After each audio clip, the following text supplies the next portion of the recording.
Hi, I'm Kristen. I'm Kamila. And I'm Emma. And you're watching KOP News.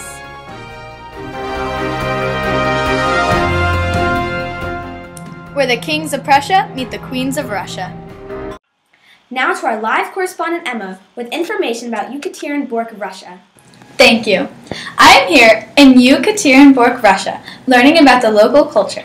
Yekaterinburg is the fourth largest city in Russia, with a population of more than 70 times the number of people in King of Prussia. Here in Russia, I have met three lovely girls, Dasha, Helen, and Vlada, who have taught me all about Russia.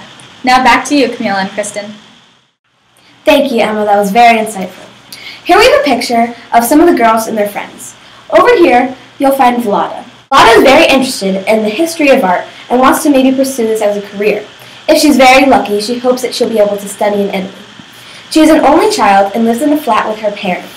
She has many friends at school and enjoys going to concerts, shopping, and doing other many fun activities. Here's Vlada. Here we have one of Vlada's friends, Dasha. Dasha is very committed inside of school, and outside of school she also takes 3 courses, which include mathematics, Russian language, and English. Dasha is also very athletic. She enjoys dancing and swimming. This is Dasha. Here's Helen. Helen is 14 years old. She is attending grammar school number 13. Helen loves music and spending time with her family. They celebrate all their holidays together in their flat. Helen also likes to garden. She has a country house which has a garden full of vegetables, flowers, and fruit. Here is Helen. Wow, Kristen, those girls really do seem interesting. They really do. So there are a lot of similarities and differences between American teenagers and Russian teenagers. That is true, and that reminds me, didn't you have a special interview today? I did. Earlier today, I interviewed Russian schooling specialist Jeff Berkeley. Wow, how was that? Very nice. Let's roll the clip. Hi Jeff, I'm so happy you could make it tonight. Oh, well, it's a great honor to be here on the show. So, I've heard that the American school system and the Russian school system are very different. Oh, that is very true, but there are also many similarities. One major similarity is both schools start at a fairly young age, but there is also slight differences, such as in America, many schools start at age 5 at kindergarten age. If you were to go to Russia, you would see that many schools start at age 6 or 7, more first or second graders, and continue on 16 or 17, where American schools often go straight to 7. Okay. So I also heard that the schools are named differently. Could you explain that? Sure. That is a very interesting subject because it is so much different than here in America. Here in America, if you were going along the streets, you might see Upper Marion Middle School, JFK Middle School, something along those lines named after either a famous influential person or the school district. Correct? Mm-hmm. But if you were to go to Russia and look at the names there, you might see Grammar School 13, Mathematics 17, or something along those lines. Because what they do is they name it after the course. Okay, so are they still categorized into elementary school, middle school, high school? Well, it's funny you should ask, because the way the Russians classify it is the first years of school, which you may call elementary, they would call primary school. Then what you would call middle or junior high school, they would call secondary. And what you would call high school, many Russians would also call that high school. Okay, that's so. Now, what are some of the courses that they take? Well, that is a very interesting subject as well. Much like many American schools, there are certain required courses that you must take, such as mathematics or grammar, things that you need later on in life. But there's also many optional courses such as French, Spanish, German, and even English. Well, it's been an honor to have you here tonight. Thank you. It's been great seeing you. Wow, so it seems like you had a really great interview with Jeff Berkeley. Yes, it was very informative. What you may not know is I talked to him after, and he told me about what a daily schedule would look like for a Russian student. Oh, please share with all of us. Sure, so he said that many students would start off the day by waking up at around 7 in the morning. That way, they have an hour to get ready, and at 8 o'clock they leave for school. And when they get there, they have 20 minutes of what they call like the pre-class exercises, just to get their blood flowing and get them ready for the day's work. So they may include something as simple as just jumping jacks or push-ups, or some minimal physical activity. After that, they have 6 courses, as well as 2 courses that they choose.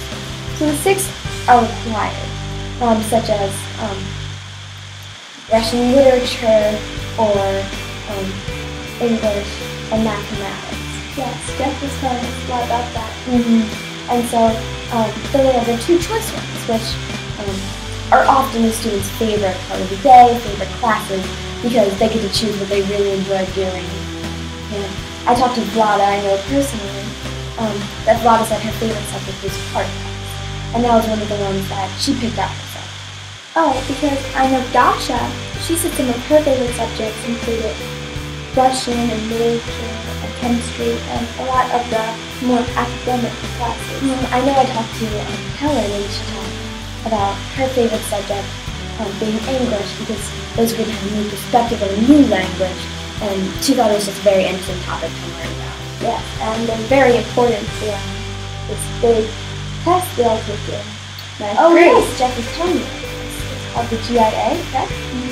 And it's a big test that all the 9th graders do, just for progress report, making sure they're on the right track. Many students study very, very hard for it. Yes, it is a very important test. One thing that I thought was actually shocking, because I know in other countries, many schools have different week sessions. But for Russia, they have the same Monday, Tuesday, Wednesday, Thursday, Friday schedule, and Saturday, Sunday for weekend time. So I thought that was nice. That way they have the same schedule as us usual. Yeah. But what I also heard from him was on the Saturdays, many students are studying for these 2 hours. I was also talking to Vlada and separately, and we were talking about certain sports offered at school. And she was telling me that many sports people do outside of school if they get good enough, such as what we call soccer, which they call football. What I thought was very interesting was I was talking to her about cheerleading, a sport that I personally do. And they had not really heard of cheerleading because they did not do it there. So it was kind of interesting for me to just explain to her what it was. And after we got into it, she realized she had seen it in some American movies, and it was just a fun experience learning about the differences in culture. As it always is. Yeah. It's time for Culture Corner.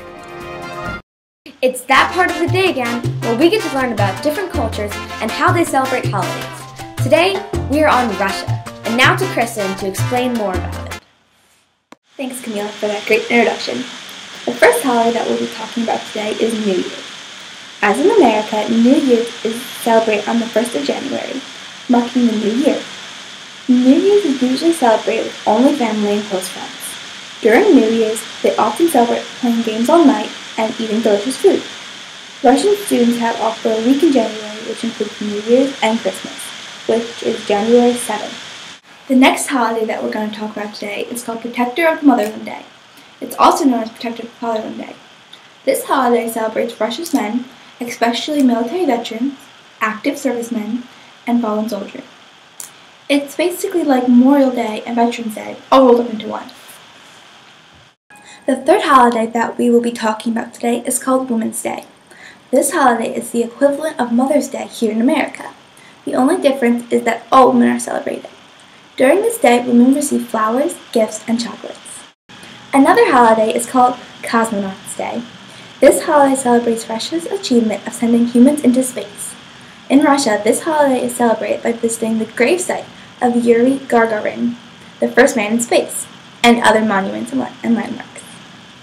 The last holiday that we will be talking about today is Russia Day. Russia Day is the day that the new Russia Constitution was adopted. This holiday is much like the 4th of July in the U.S. They celebrate with parades and parties. Wow, thanks, Kristen. And that's the end of today's Culture Corner. Now back to the studio to discuss other important topics. And now for the geography and climate of Yekaterinburg, Russia. Yekaterinburg is on the border of Europe and Asia, on the eastern side of the Ural Mountains. The city's location near the mountains helps to change the weather from day to day. Yekaterinburg is surrounded by wooded plains and lakes. The climate is humid continental.